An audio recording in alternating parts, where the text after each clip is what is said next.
When to consider night weaning? All babies will need to be fed in the night in the early weeks, and there is no particular age when your baby should be able to last the night without a feed, because they are all so different. So monitor how much your baby is feeding in the night. Is it hunger or just a comfort thing? If your baby's growing well and has no medical complications, he may be able to take on enough calories during the day to not need any at night, somewhere between sort of 3 to 6 months of age. So how do you do it? One option is milk reduction.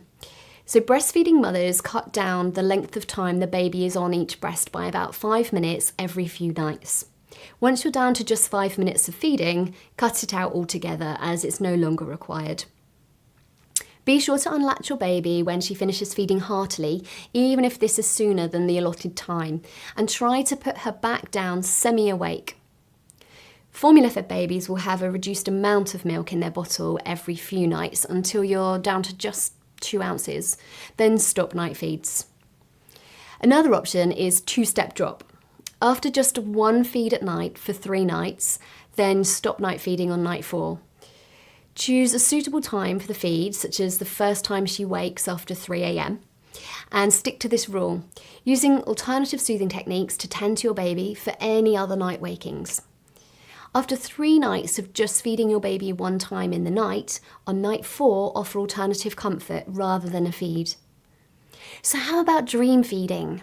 Dream feeding works really well with sleep training because you offer your baby a feed when she is asleep rather than responding to a cry with a feed. You feel reassured because you know your baby has had enough calories and will not be hungry for the rest of the night, which encourages you to be consistent with your soothing responses to your baby's cries each and every time she wakes in the night. And of course, there is the option of cold turkey. You can simply stop offering any feeding at night. So after the last feed of the day, you close up shop until morning, which is after 6 a.m. If mum is breastfeeding or your little one has a big reliance on mum for sleep, then it may help to have dad handle the soothing in the night so as not to tease your baby, who will expect to feed from mum. This method is good if you're confident that your child is not hungry in the night and is just feeding for comfort. Gradual decrease is an option if you're not sure whether your baby does still need some calories in the night or not. So you would follow the milk reduction method and then, once down to an amount that seems substantial enough, move to the 2-step drop method, but remain on 1 feed per night for a little longer if necessary.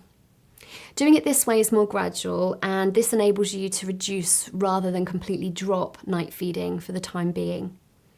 Think it through and choose what feels right for you and your baby.